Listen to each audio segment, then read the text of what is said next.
swordsman managed to challenge and kill 10,000 challengers who came to kill him when he challenged the world 30 days ago, offering his sacred sword as a reward for whoever could defeat him? None could. Your techniques are flawed, he said in disdain as he stood with difficulty after killing another man, then looked at the ground as the man's body got absorbed and the blood left by his many victims shimmered as if to welcome the newcomer. Bastard! Step down and let me kill you.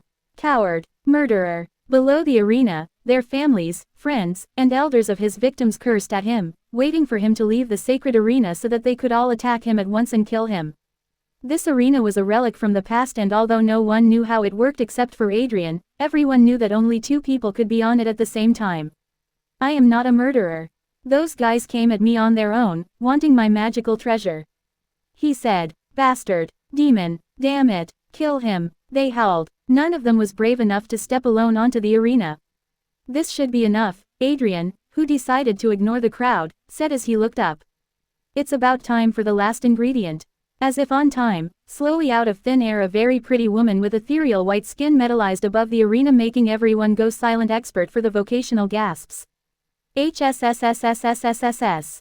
The legend is real. You really can become an immortal if you beat the stage. The sword saintess is here. Damn it, she is hot. The woman ignored them. Young man, you have completed the old ritual, preparing to ascend to the higher world. She said coldly, as if what Adrian did was not that big of a deal. Are you ready to receive my blessing? Ready, Adrian said as he took a few steps back and then knelt. It is good to know your place. The woman said arrogantly as she slowly descended onto the arena and then slowly approached Adrian before stopping. No, she didn't stop by herself, she was just locked in place the moment she stepped into the center of the arena. Below her feet, there was a new array engraved with sword strikes. What? The woman yelled, but she had no chance to continue as Adrian, in a split second, stood up and approached her. You, she was interrupted again as he shamelessly began to grope her chest. She froze in shock. In her entire life, she had never experienced anything like that before. They are huge. Do you use padding or something? He asked as he tore off her silky dress, exposing her body to have a look. Not bad, he said to the shocked woman. Remove your filthy hands, mortal. She asked angrily as she regained her composure. This was humiliating. What is the meaning of this? She asked as she tried to break free and decapitate this pervert, but the blood on the ground seemed to be completely locking her in place. I made a bet, you see.